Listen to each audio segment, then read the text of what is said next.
Hello everybody and welcome back to the channel. Today we're back with an emergency broadcast for the Infinity N5 July update. CB has promised us they were going to be more on the ball with updates for Infinity N5, and while we had one back when ISS released, we've got a brand new one just on the horizon. Well, the horizon is today, and first up we've got changes to the drummers. While they're set out in drummer and drumbot, really being the same units, you could read them in tandem to see what's changed. First two, we've just got a little bit of a points tweak with Drumbots 3 and Drumbots 4, and that's because they've changed quite significantly. You can see if you go down to the Drumbot generally, Drumbot 3, which is the Feuerbach +1 burst Drumbot, has gained Neurocynetics and gone up from 24 to 26 points. Then the Drumbot 4, it used to have a light rocket launcher, now has a heavy rocket launcher, and has increased its points a little bit because of that. Now, these two profiles were very, very rarely taken. The Feuerbach especially was just very close to the multi-machine gun and the heavy machine gun profiles, putting it in a weird middle state where it didn't really capture you as much as either of those profiles, and sort of was kind of maligned on the sideline. Same with the forward deployment light rocket launcher profile. Just too weird and too niche of a profile to really feel like you could make use of it. But then we've got some more exciting stuff, where Drumbot 5's picked up a flash pulse. Now Drumbot 5 is attached to the forward observer drummer, so now both the FO itself and the Drumbot have that flash pulse, which is really cool.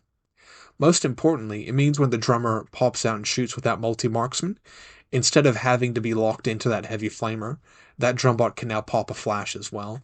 We've seen that be really powerful with units like the GoPod, so I'm pretty excited to see how this can impact what was already a pretty good drummer profile.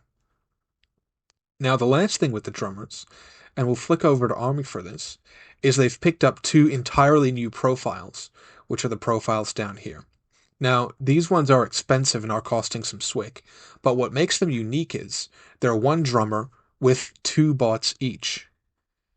So the first option here is for Drumbot 1, which is the multi-heavy machine gun, and Drumbot 5, which is that heavy flamer flash pulse. This is a great little unit and a great little upgrade on either profile. But if you're looking at, just the drummer down here for a swick and 40 points, for an extra 7 points, not only is the drummer themselves becoming a forward observer, which is really nice to have another specialist strapped to that multi-heavy machine gun, you're also picking up that new and improved heavy flamer flash pulse drumbot. Now, while it is expensive, and it is hitching everything on this one wound drummer, with some good positioning you should be able to, trade with that flamebot, hopefully before something can get to the drummer itself. And what I'd really see this as is really good slot compression in Kestrel lists. And Kestrel lists with Magistrates and Jackals, they can function pretty well in terms of just setting up a very cheap list, having some very expensive stuff around that. And we've seen that with units like the Squallow and the Tick, who, usually some factions, if you have, a large tag, and mind you, they are smaller tags, but if you've got a tag in your list, suddenly you're sacrificing a lot of list equity, where that's traditionally not really the case for Kestrel, because they just have such a good presence in terms of setting up a very cheap list before getting all the cool toys. So I think that drumbot and drummer, very cool combination. The second one I'm really excited by is this brand new Feuerbach +1 burst Neurocynetics and the Flashbot. And again, I think this is a really good showcase of great slot compression. If you compare it to, say, a TR bot and a drummer separately, you're looking at a similar points cost where, sure, the drummer 3 and drummer 5, it's not costing you a huge amount of points with that 21 points, but you strap that up with a TR bot, say, you're looking at an extra 40 points or so. But this this +1 burst Feuerbach drawn bot with Neurocynetics, it's going to be serious business. If you think about how well the Thunderbolt TR bot has performed, you can imagine that, but at BS13 with MIM with a Feuerbach. slinging explosive rounds or DA AP if you're shooting at a tag or something. Uh, I think these are a pretty heavy thing to be putting in a list in terms of just the equity. But I think you're saving yourself a lot in slot compression, which is really cool. But it will remain to be seen whether or not these ones catch on. I think the multi HMG one, I think it's a bit of a no-brainer. If you're taking the multi HMG already, just have I got the spare points? Great, let's chuck it in. You become a specialist. You get the little bot.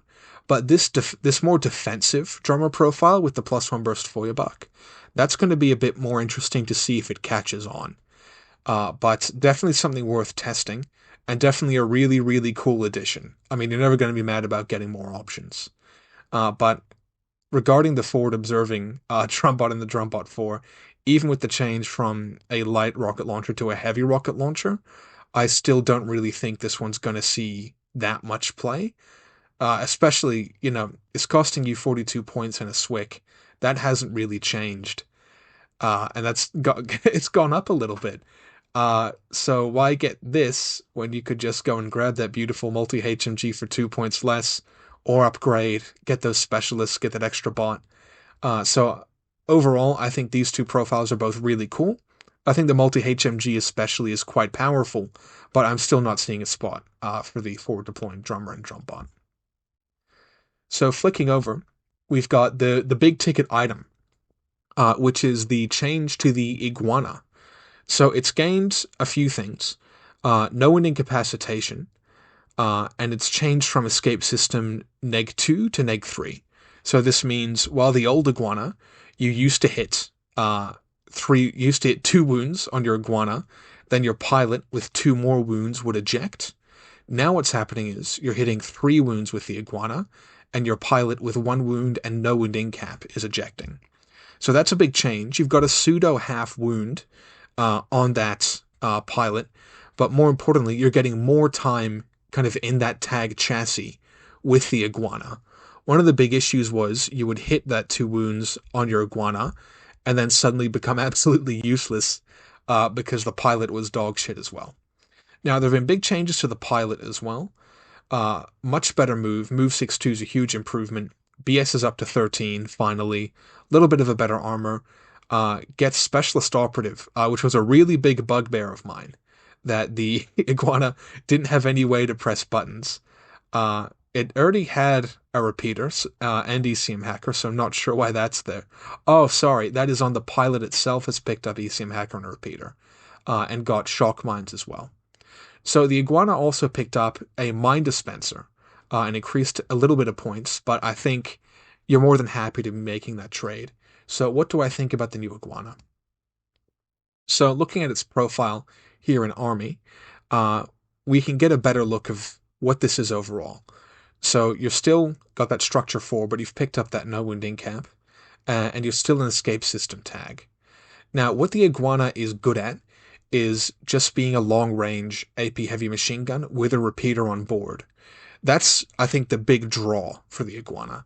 We've seen tags like, sort of to an extent the Stigmatron, but more so the Lizard, that have that repeater, have that hacking capability, can be put in teams to make use of that, but also just be a walking fog of white noise, which is really handy.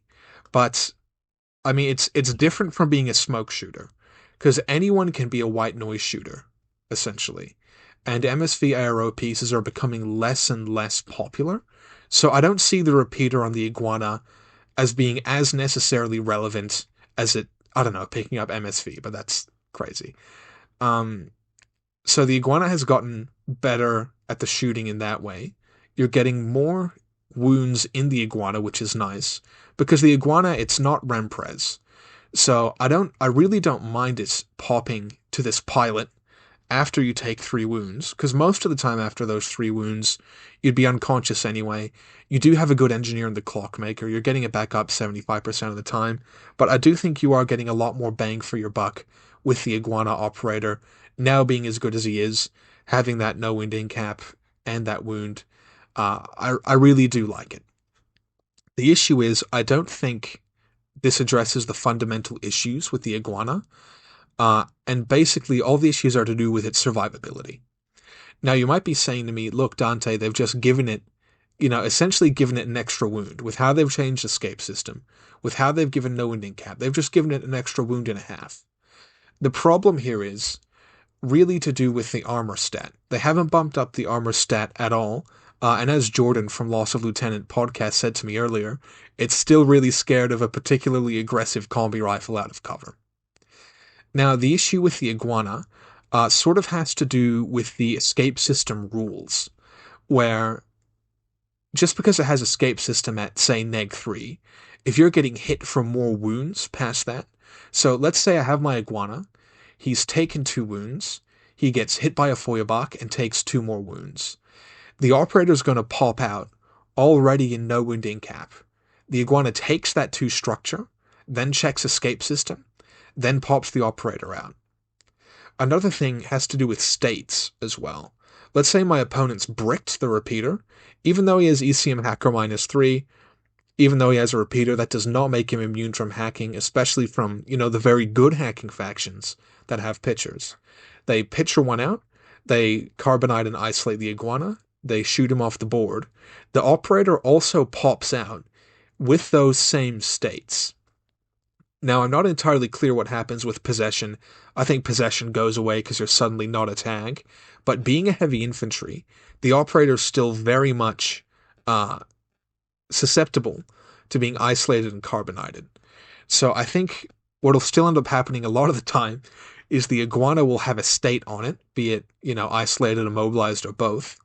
It'll take an amount of wounds that will trigger escape system. Then the Iguana operator is going to pop out and sort of just be as useless as ever. I think the missed opportunity here is using escape system as a damage limiter, where the escape system can pop, the Iguana operator pops out, he's always going to have that wound and that no wound in cap, and he's not going to carry those states. But where the Iguana looks to want to shine is, hey, I'm a tag, I've got these 3 wounds, but after those 3 wounds are done, you're getting extra. But really my concern is, he's going to pop out, he may or may not have that 1.5 wound, and he may or may not be bricked when he hits the deck already. So I think that's my big concern with the Iguana as it stands. Again, kind of just taking a more general step back on the Iguana. It is a very cheap tag, but if you look at it compared to something, and I know this is an unfair comparison, but a Tikbalang or a Squallow, you can see that the Iguana is sort of lacking. It can't really be a defensive tag or stick out on ARO because of the AP heavy machine gun, and you're so scared to lose these 3 wounds. Once these 3 wounds are gone, it's a very significant downgrade. It won't be as bad as before, but it's still quite significant. But you don't want him to be out there taking face-to-face rolls in your opponent's active. He's still a Silhouette 7 tag with only 6 armor, which is really not great. You got to think, if the Iggy's getting hit with an AP weapon, suddenly that armor is dropping down to 3, which isn't much at all, and it can just get chewed through incredibly easily. Now, the one thing it did get, which is really interesting, is a shock mine dispenser. So if you've played with or against the Gator, you know how handy the mine dispenser is, and it's gotten a lot better in N5 with the auto reload from the baggage. It's also a great little piece where if you don't have anything to do with the Iguana, it's very happy to shoot its mine dispenser, spend an order to reload, shoot another mine dispenser, Bob's your uncle. So you sometimes had the issue with the Iguana because it didn't have a specialist bot like the other tags. Like if you look at the Gecko for a second, the little specialist operative Robbie bot, same with the Gator. The issue with the Iguana is if the Iguana didn't have anything to do, and let's say it's a group 2 tag, there's nothing much else in that group. It couldn't pop out the specialist, it couldn't go make things happen. And it would sort of just not do much. Now that's not the case. Now with the Iguana, you can chuck out those mines, you can set a little minefield for your opponent to go off of, which is really good. I've used the Gator a lot. The Gator is a fantastic model, and part of that is having that mine dispenser. So what do I think about the Iguana? I think it's better. I still don't think it's good. I think it's gotten some nice little tweaks, but I don't think CB have really addressed the underlying issues of the Iguana, which is really the functionality of escape system and just how low its armor stat is sitting at for an S7 tag. I think if they changed how escape system worked, or maybe gave the Iguana a special rule with its escape system to not let those wounds overflow and not let those states overflow, I think suddenly the Iguana is a lot more interesting. And just, bump that armor up to armor 7. Uh, that one armor going up is really impactful. It matters a lot when it gets hit, and also when it gets hit with AP ammo as well. Just the way that armor piercing works, cutting your armor in half and rounding up. Uh, I think. I think the iguana's better. Um, so yeah, I guess I can't complain too much. I might talk a bit at the end of the video, go in a big ramble about what I would have done if people are interested. But I generally find, here's what CB should have done to be largely unhelpful, and not really amount to much. So we'll move on now to the Gator, who's had a bit of a tweak. So the first one is CC neg 6 becomes CC attack neg 3. And this is a bit of a sad one, strictly a nerf. So what would usually happen with the Gator is you'd get into CC with a martial arts specialist who was trying to come at you. Let's say their martial arts 2 CC 23 is pretty stock standard. So they'd be at +6 and you'd be at neg 3. The Gator, having natural born warrior, what he would do is he'd be putting himself back up to that beautiful 20. Sorry, he lost natural born warrior. I'm an idiot. So what would usually happen is the Gator goes down to CC 17, and then with that CC attack neg 6, you'd be putting the opponent back to 20. So it'd be a 20 against a 17. That's, pretty coin flip in nature. And you're very happy about that, mainly because your opponent hasn't been able to extend their critical range by going above 20. So now with just having CC attack neg 3, in that same case where a melee specialist is coming to get you, they're extending their crit range to that 1 to 3, as well as that 20, which is going to have really big ramifications for the Gator. Because usually, if you were at neg 6, if they roll a 1, you roll a 10, you're winning, they get stabbed with that +5 EMCC weapon. But now, with only having that neg 3, they roll a 1, you roll a 10, they just crit you. So that's a big nerf from the Gator, and kind of a showcase of how much those kind of number thresholds matter. So that's a big down from the Gator. Now, you may also notice that, and kind of like I said before, the Mind Dispenser is very much the Gator's thing, was having the Shock Mind Dispenser. But the Mind Dispenser has now been replaced with a Cyber Mind Dispenser and a slight cost decrease. Now, Cyber Minds are very, very interesting. And I think it'll have to be seen what's better between the Cyber Minds and the Shock Minds. But the Cyber Minds are very interesting because they don't deal damage. If they go off on a hackable target, they immobilize, but if they go off on a non-hackable target, they stun, which means they can't attack, and anything else they do is put in a neg 3. Now, the really interesting thing is that when a Cybermind goes off on you, you don't dodge. You reset at a neg 3 against the Cybermind. Sorry, not against, just a flat. You reset at a neg 3 to avoid the Cybermind. So this means that if the Gator shoots out the Cyberminds, then comes around a corner to face someone, if it was with the Shock Minds, that unit could dodge and be pretty safe. Because if you dodge, if you succeed, you dodge the mine, hopefully you dodge some or all of the Gator shots, you're good. But now if the Gator shoots out those Cyberminds and comes around the corner, you have a decision to make. Am I going to dodge, which is only going to face the Gator, or am I going to reset, which is only going to face the Cyberminds? This may have the, I guess, sort of unintended effect of meaning the Gator is actually taking a lot more resisted firefights than it used to, where the opponent's like, screw it, I'm not going to reset, I'm just going to shoot back, because there's no point dodging. The other thing to say is with Cyberminds, let's say, your opponent gets hit with a stun, face-to-face as you, let's say nothing happens in that face-to-face roll, but they get hit with a stun, they can now take cover, gutsing from that stun hitting them, uh, and you can't really do anything about that. So there is a lot of times with the cybermines where it potentially is just, oh, I've been hit by the cybermine, I get stunned, I sit down, nothing really bad happens to me off the back of that. But what's more interesting is against those hackable units, which includes other hackers, which is pretty funny. Getting that immobilized is going to be a much bigger deal. So I think this is sort of a to be seen how it works out in terms of being in the Gators' favor or not. But it's a very, very interesting change and one that I think people should give some testing to and really take seriously.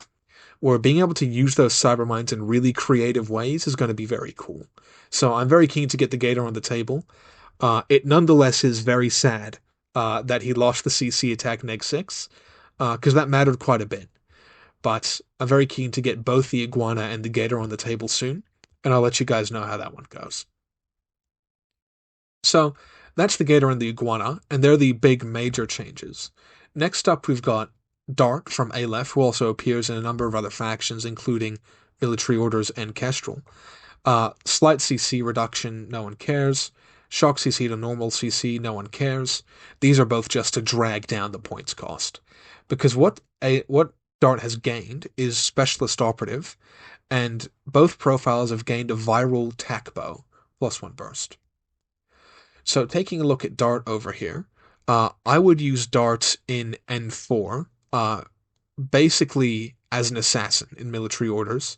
And she sort of fell off in N5 because you don't need that role from Dart in Military Orders, because you have the Crusaders who are quite good now. You still have Trinitarians who now pick up a killer hacking device.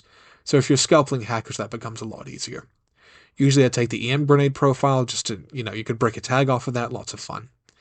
And essentially, while these are good improvements, I still don't think this makes a niche for Dart, at least in Military Orders, just because, like I said, Trinitarians do this same job, but for much, much cheaper. And the Crusaders also do this job for much, much cheaper. So I think Dart's still really not going to make a splash in Military Orders or in Kestrel, just because, frankly, I think Kestrel's got better things to be doing. But OSS and Aleph players, please tell me in the comments, does this change Dart for you? What's her pick rate like in her home factions of OSS and Aleph? Next up, for the JSA, we've got the Yamabushi getting a new profile with a attack bow +1 burst and Panzerfaust for 17 points. I'll have to check if this made its way over to Kestrel. But I mean, I don't think it's something that's necessarily too attractive anyway. Tack bows have always been really not a great thing to pick up. But for a 1 point upgrade, if you've got the 1 point, it's sort of a why not. Yeah, we can see it's made its way to Pano as well. I mean, usually you'd be taking this chain rifle Panzerfaust for 16 points. For 1 extra point, if you've got it, sure, you might upgrade to a tack bow. But historically, tack bows have been pretty unpopular. I'm pretty keen to see if bumping it up to an extra burst gives it a bit more oomph and makes people want to take it a little bit more. But it's just sort of a nice little cherry on top. I don't think it's going to affect things too much. But I'll be keen to see if anyone makes some pretty cool moves with that tack bow, if it's sort of quote-unquote free, in a sense. Alright, then the Shiryek G, I don't know how to say that. I don't play JSA. I've heard from other people that this is a fairly meh change, that the unit's not one they would really take anyway, and that this getting the fire team changes doesn't really change much for it. So I'm just going to have to go off of what I've heard for that. If you think different, please let me know in the comments. Very keen to hear what you think. Then last up, Emily Handelman got some changes. First one, her non-grenade launcher, non-chain of command profile went down a couple points, which is nice. In Kestrel, she picked up the Colcorp and Fennec labels, which is pretty cool. And in Whiteco, she picked up the Fusilier label. Now, I don't really see Emily I don't see this changing much for Emily in terms of Kestrel. I think Emily was a unit who was pretty low pick rate anyway, and I don't think changing her fire team bonuses is going to change that. You've got much cheaper access to Chain of Command, but I can see you sort of veering to Emily if you don't want to take a second, Magistrate Duo, if you're running out of slots, that sort of thing. But in White Company, this is actually really quite nice. Whiteco can struggle to get fire team bonuses sort of started up in a cheaper way. So I could see you potentially taking a Fusilier, Hacker, Emily Handelman, and then a Nice or something, or a Hideout, and that's sort of forming a pretty decent little company. Your chain of command is costing a pretty similar amount to Emily, your primary chain of command in the Hideout chain of command. It's costing about 25 points, so an extra few points and half a swick for that grenade launcher. It's not terrible. I still don't think this is going to make a big splash in terms of what Emily can do, or in terms of how much Emily's going to get played. But it'll be interesting to see, and I think, the good changes, they're not going to hurt. So that's groovy. Alright, so that's going to bring us to the end of our episode for today. What I might do is we might just flick back to the Iguana and talk a bit about what I would do to change the Iguana.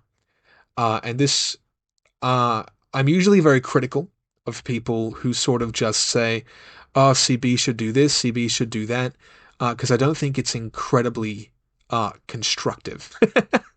But what I want to talk about, a bit, might just help you also manage your Iguana and see what the big downsides of playing the Iguana is. So like I mentioned before, I'd put that armor up just a little bit to that 7. That hits a nice break point where the Iguana can take a hit or two. And then I'd be looking at managing escape system in a different way, where escape system, let's say neg 3, says when you hit neg 3, stop the damage there, clear your states, pop out the Iguana operator. Because you have to remember, let's say you've got your Iguana, it's taken 2 wounds, it's sitting on suppressive. If the Iguana, gets outranged or something, or takes a very big hit, or just gets a little bit unlucky, let's say it takes, 2 or 3 wounds, that's all going to overflow onto the operator. So when your Iguana's low wounds, it's not that you can just sort of chuck it out there and throw it away. You need to actually be very careful, because you want your Iguana operator to come out healthy to be at his kind of maximum operating capability. Same thing with states as well. I'd be making it so that the escape system, or give the Iggy a special rule that says, states clear after escape system triggers. Because right now, if your Iguana's bricked and the operator pops out, guess what? He's bricked too. I do quite like the Iguana's kind of vibe as a more aggressive tag with that heavy flamethrower +1 burst. It would have been really nice to put those AP heavy pistols from the operator on the Iguana itself. And I do think maybe a little bit more of a points reduction instead of the mine dispenser, because it doesn't necessarily want to fit the role of being a defensive tag, but the mine dispenser is good for taking those face-to-faces, especially if you shoot out that mine dispenser, go around the corner, you're threatening a fork with the flamethrower and the AP heavy pistol. I think that's a pretty interesting way to take it. You're pushing a repeater more into the opponent's deployment zone. Because the Iguana, it is a very unique tag, and you don't want to necessarily lose that uniqueness by flipping the whole script on it. But I'd be looking at making the Iguana more manageable to play, because right now if you play the Iguana, it's a very delicate dance between, oh, I've got these extra wounds, oh, I can sort of take it a bit more, between that and then understanding the realities of what escape system does and how escape system works. So I'm very happy the Iguana got a bit of a change, and I'm really happy to give it a spin in my Capitalki lists for Burn City Brawl 2025 this year. So stay keen for that.